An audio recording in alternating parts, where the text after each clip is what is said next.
Basically हमारी सबकी priority होती है कि हम अपने प्रोफेशन में ज़्यादा से ज़्यादा तरक्की करें, लेकिन उसके साथ साथ हमारी कुछ ना कुछ कंट्रीब्यूशन होनी चाहिए सोसाइटी में।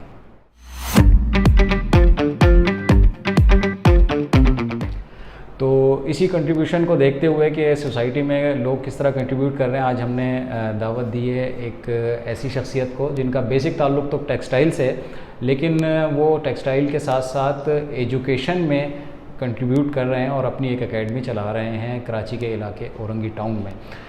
तो पहले उनसे मुलाकात करते हैं, आपसे उनका तारुफ़ कराते हैं। आमिर सिद्दीकी साहब हमारे साथ मौजूद हैं। कैसे हैं सर? कैसे आप सुनाएं? ठीक ठाक। आमिर सिद्दीकी साहब, सबसे पहले तो ये बताएं कि ताल्लुक़ आपका टेक्सटाइल से, और उसके बाद फिर आपने एजुकेशन की तरफ आपने किस तरह से सोचा, और जो एकेडमी आप चला रहे हैं किस तरह से, किस नाम से चला रहे हैं, उसका थोड़ा सा बैकग्राउंड हमें थोड़ा बताएं। जी हाँ, बेसिकली मेरा ताल्लुक़ तो टेक्सटाइल इंडस्ट्री से है और मैं टेक्सटाइल प्रोफेशनल हूँ और पिछले 30 साल से इस इंडस्ट्री से वाबस्ता हूँ। मुझे बेसिकली इस चीज़ की तरफ राग़िब किया कि हमारा जो एजुकेशन सिस्टम है उसमें बहुत ज़्यादा डिवीज़न है तबक़ाती निज़ाम तालीम में। बिल्कुल ऐसा वो जो है इंसान को जो है आगे नहीं बढ़ने देता। तो मैं जिस सोसाइटी में मूव करता हूँ, फिर जहाँ दरमियान में मैं सोशल वर्क भी करता रहा, तो मैंने देखा कि कहते हैं औरंगी टाउन एक ऐसा इलाका है जहाँ बड़ा पोटेंशियल है मगर रिसोर्सेज नहीं है। लोग जो है उनकी इलाका भी बहुत बड़ा है। जी हाँ, बहुत बड़ा इलाका है और रिसोर्सेज भी नहीं है, लोगों की सलाहियतें ज़ाया हो जाती हैं। तो इंसान की जो सलाहियत है उसको सबसे ज़्यादा जो पॉलिश करती है ना जो चीज़, वो है एजुकेशन। अगर आप एजुकेशन को नहीं देंगे तो आपकी कोई सलाहियत जो है ना वो ऊपर नहीं आ सकेगी, आपके लोग ऊपर नहीं आ सकेंगे। तो मैंने जो ना इस चीज़ के ऊपर फोकस किया कि यहाँ पर है ना कि हम एक ऐसा एकेडमी, एक ऐसा स्कूल बनाएं जो कि यहाँ के लोगों के लिए हो और यहाँ पर जो उस क्लास के लिए हो जिसको जो इग्नोर्ड है, जिसके पास रिसोर्सेज नहीं है, जिनके बच्चे स्कूल नहीं जा सकते। और अल्हम्दुलिल्लाह ये काम हमने जब शुरू किया तो हमने एक छोटे से कमरे से शुरू किया था और उसमें हमारे 10-12 बच्चे थे और हम उसको वो ग्रो करता गया। उसके बाद वो जगह हमारे लिए कम तंग हो गई और फिर हमने बड़ी स्पेस जो है वो रेंट आउट की, तकरीबन 900 स्क्वायर यार्ड की स्पेस है वो। और वहाँ पे इस वक्त हम अराउंड 250 स्टूडेंट्स हमारे जो ना 250 की स्ट्रेंथ आ गई है। और अब हमारे पास ना स्पेस ख़त्म होती आ रही है और हम इस वक्त प्लान कर रहे हैं कि हम किस तरीके से नेक्स्ट शिफ्ट में जाते हैं या हम कोई नई स्पेस जो है वो रेंट आउट करें, उसकी तरफ हम प्लानिंग कर रहे हैं। तो ये हमारी बेसिकली आमिर साहब, ये आपका ये आइडिया आपको कितने टाइम पहले आया था और फिर इसको इम्प्लीमेंट करने में आपको कितना टाइम लगा, इसका थोड़ा सा बताएं। किस तरीके से ये आइडिया आपके आया और उसको इम्प्लीमेंट कितने टाइम में आपने किया? फ़ौरन उसको इम्प्लीमेंट कर दिया या उसमें आपको कुछ हर्डल्स का सामना हुआ? देखिए, ये आइडिया हम आया था कोविड के ज़माने में। उस वक्त कोविड का ब्रेक था और जो ना सारी एक्टिविटीज़ जो है ना बंद थी, स्कूल्स बंद थे। तो उस ज़माने में हम औरंगी टाउन में हमारी आना जाना होता था, हम सोशल वर्क करते थे। तो लेकिन वो सोशल वर्क सिर्फ जो है वो राशन के हवाले से था, फूड सर्विसेज प्रोवाइड करते थे क्योंकि उस वक्त फैमिलीज़ के लिए सबसे बड़ा मसला फूड था। जी बिल्कुल। उसके बाद जब कोविड ख़त्म हो रहा था उस वक्त हमने जो ना प्लान किया कि जो है ना हम किसी तरीके से जो है ना आपको अपनी सर्विसेज को एक्सटेंड करें। तो हमने फिर वहाँ पर एक जगह ली।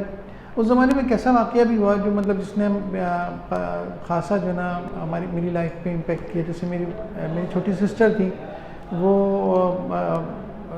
उनको कैंसर हो गया और सडनली वो कैंसर की वजह से जो है ना वो उनकी डेथ हो गई। तो हमने जब स्कूल स्टार्ट किया तो हमने इसका नाम ही शाइस्ता एकेडमी रखा। आपने अपनी सिस्टर के नाम पे? जी। तो उनकी याद में रखा उनको, ताकि जो है वो हम उनकी जो है रोशनी है, उनका जो उनकी यादगार के तौर पे हम इस इदारे को चलाते रहें। तो ये कि वो वहाँ से जब हमने स्टार्ट किया उस वक्त हमने एक कमरे में स्टार्ट किया था। 10-15 बच्चे थे। उसके बाद से वो माशाल्लाह से अल्लाह के फजल से बढ़ता हुआ अब एक बड़े इदारे की शक्ल अख्तियार करी है। अच्छा, ये सबसे अहम चीज़ किसी भी चीज़ को रन करने के लिए फ़ाइनेंस होता है। ओबियसली ये एक हकीकत है, आप कोई भी चीज़ रन करते हैं तो उसके लिए आपको एक सर्टेन अमाउंट चाहिए। तो उसको आप इसका देखें, पहले सबसे पहले तो उसका इंफ्रास्ट्रक्चर, उसके लिए भी आपको उसके फाइनेंस की ज़रूरत पड़ी होगी, और फिर उसका जो रनिंग एक्सपेंस है जो अभी भी ऑब्वियसली चल रहा है, तो ये सब चीज़ें करने के लिए आप क्या फिर डोनर्स की तरफ देखते हैं, या इसको किस तरीके से आप चैनलाइज करते हैं फाइनेंस को पूरा करने के लिए? देखिए, ये जो हमने शुरू किया था उस वक्त हमारे जहन में नहीं था कि हम इतनी तेज़ी से एक्सपेंड करेगा ना, और बहुत शॉर्टर टाइम में जो है ना इसने एक्सपेंड किया। लोग आए, लोगों ने अप्रिशिएट किया हमें, जो है पब्लिक चैनल्स की तरफ से हमें कवर किया गया, मुख्तलिफ टीवी चैनल्स ने हमें कवर किया। ठीक। और लोगों का इस वक्त भी जो है हमारे पास जो है ना एडमिशन के लिए रजिस्ट्रेशन की बहुत लंबी कतार लगी हुई है कि उसमें हमें एडमिशन दें। हम स्पेस के हिसाब से उसको मैनेज करने की कोशिश कर रहे हैं। तो हमने शुरू में तो हमने ये अब तक हम इसको, हमारा फैमिली जो है वो ओन जो है ये सपोर्ट प्रोजेक्ट है, जिसमें मैं हूँ, मेरे भाई हैं, जो हम मिलकर आप खुद ओन करते हैं इसको, हम इसके फाइनेंस करते हैं। कुछ हमारे एक दो फ्रेंड हैं जो हमें ऑन एंड ऑफ हमें सपोर्ट कर रहे होते हैं, और हमने इसको पब्लिसाइज करने की या हमने इसको जो ना इस तरीके से लेके जाने की कोशिश नहीं की। लेकिन एट द मोमेंट हमारा जो प्रोजेक्ट है, जिस स्पीड से वो आगे जा रहा है, एक्सपेंड कर रहा है, हमें अब महसूस हो रहा है कि हमें जो ना बहुत ज़्यादा जो ना सपोर्ट की ज़रूरत है। और इस प्रोग्राम को, इस एकेडमी को बढ़ाने के लिए जो ना हमें मज़ीद हम इस पे सोच रहे हैं कि किसी तरीके से हम जो है इसको जो है ना पब्लिक सपोर्ट हासिल कर सकें। ऑब्वियसली जब आपने ये इनिशिएटिव लिया तो ज़ाहिर है उस वक्त इतनी स्ट्रेंथ नहीं थी स्टूडेंट की भी। अब चूँकि आपको रिस्पांस अच्छा मिल रहा है वहाँ से, और अभी क्यू में और भी लोग हैं जो कि अपने बच्चों को वहाँ लाना चाहते हैं, तो ऑब्वियसली अब उसकी स्ट्रेंथ जब बढ़ रही है तो ज़ाहिर है आपको फाइनेंस के और उस तरह के इश्यूज़ का भी सामना होगा। तो उसके लिए अब आप एक तरीके से इस बात पे सोचने लगे हैं कि आपको भी कोई अच्छे डोनर्स या लोग इस तरह से मिलें जो कि कंट्रीब्यूट करें। जी हाँ, हम लोग अब इसके ऊपर बिल्कुल सीरियसली वर्किंग कर रहे हैं, और हमने जो ना अपने इदारे को जो ना रजिस्ट्रेशन के मरहले में हमारा इदारा चला गया। हम इसको लीगलाइज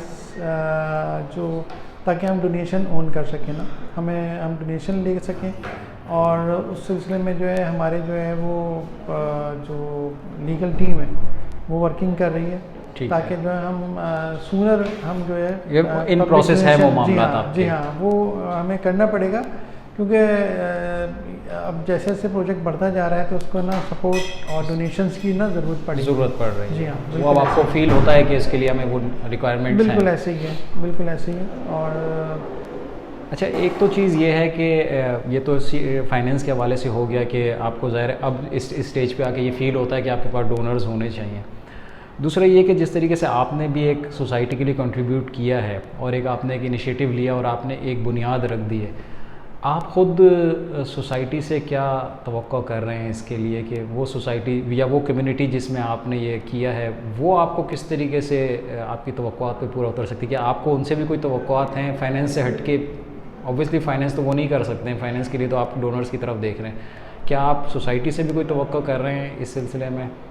देखिए, सोसाइटी जो है वो उसका जो रवैया होता है वो डेफिनेटली पॉजिटिव होना चाहिए, क्योंकि अभी तक तो खैर हमें बहुत ज़्यादा जो औरंगी में हमें जो ना लोग जनरली अप्रिशिएट कर रहे हैं, हमें मोटिवेशन मिलती है पब्लिक की तरफ से, हमें जो है आप सपोर्ट दी जाती है, हमें कहा जाता है, इनकरेज किया जाता था हम इसको जो है ना इस प्रोसेस को आगे ले चल सकें।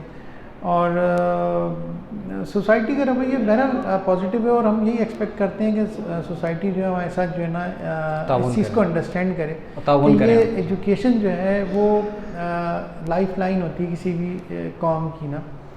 अगर आपके लोग जो हैं वो एजुकेटेड नहीं हैं तो आप कुछ भी नहीं कर सकते। आपको आपके लोगों को एजुकेटेड होना पड़ेगा, अच्छे प्रोफेशनल नहीं मिलेंगे फिर। हाँ, अच्छी तालीम बहुत ज़रूरी है, और अच्छी तालीम के बगैर जो है कामयाबी नामुमकिन है। वो जो स्टूडेंट्स आपके हैं जो कि 90% हैं जो कि फ्री ऑफ कॉस्ट हैं, और जो 10% हैं जो कुछ ना कुछ आपको पे कर देते हैं, ग्राउंड लेवल पे उनका कोई ऐसा डिफरेंशिएट तो नहीं है कि उनकी इज़्ज़त नफ्स मजरू हो? नहीं, बिल्कुल हमारे यहाँ जो है ये चीज़ बिल्कुल कॉन्फिडेंशियल है, और ये चीज़ इवन टीचर्स को भी नहीं पता है कि कौन सा बच्चा जो है, कौन से पेरेंट्स जो है कितनी फ़ीस देते हैं। और जो फीस का स्ट्रक्चर है उस वो सिर्फ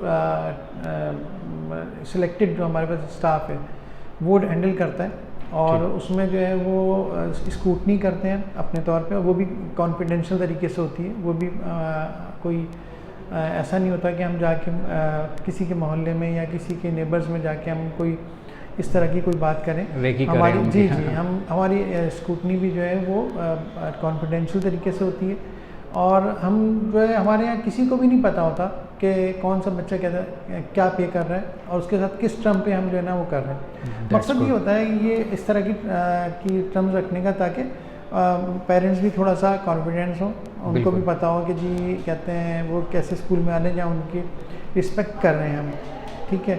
और हमको उनके बच्चों को भी एक रिस्पेक्टेबल जो है ना वो देना चाहते हैं। हमने स्कूल का यूनिफॉर्म भी रखा हुआ है, और यूनिफॉर्म जो है वो स्कूल के बोर्ड के ऊपर लगा हुआ है, और साथ में एक नोटिस भी लगा हुआ है जो हम कि ये स्कूल का यूनिफॉर्म है और ये बाई चॉइस है।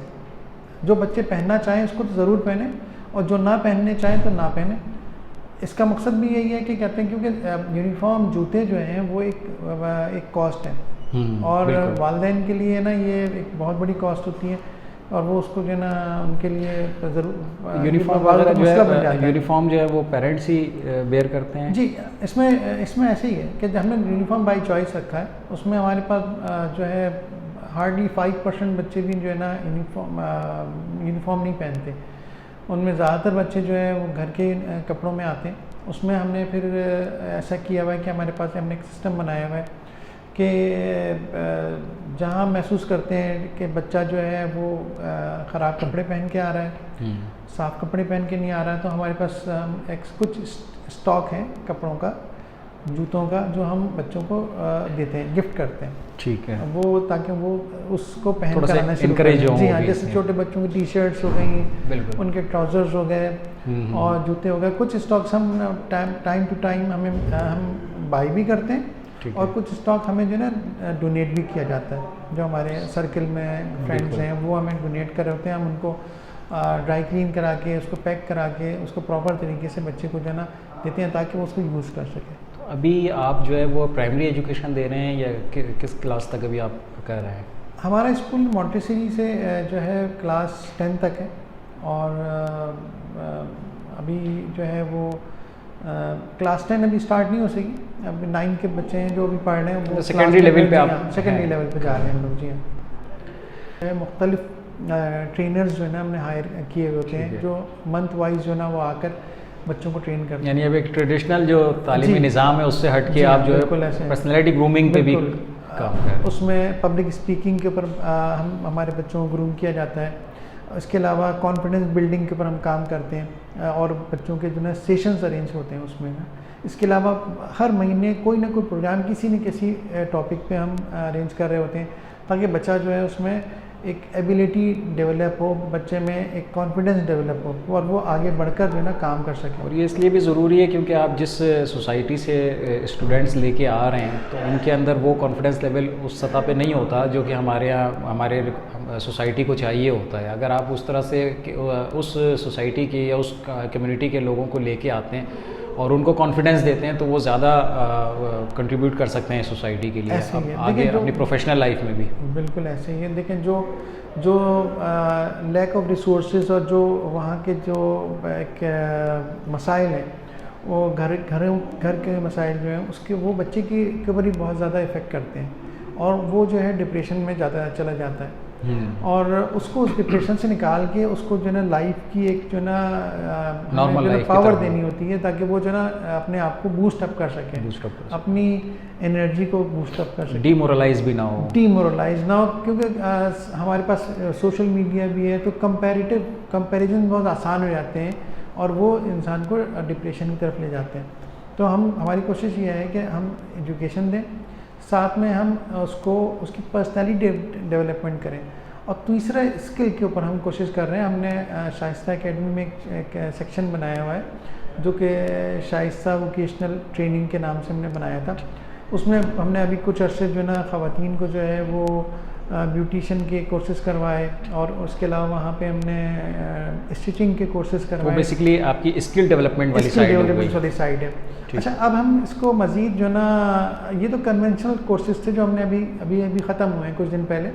अब हम कोशिश कर रहे हैं कि हम अब अपने वहाँ पर जो है ई-कॉमर्स की ट्रेनिंग शुरू करें, जिसमें हम बताएं कि किस तरीके से आप इंटरनेट और कंप्यूटर को यूज़ करके अर्न कर सकते हैं।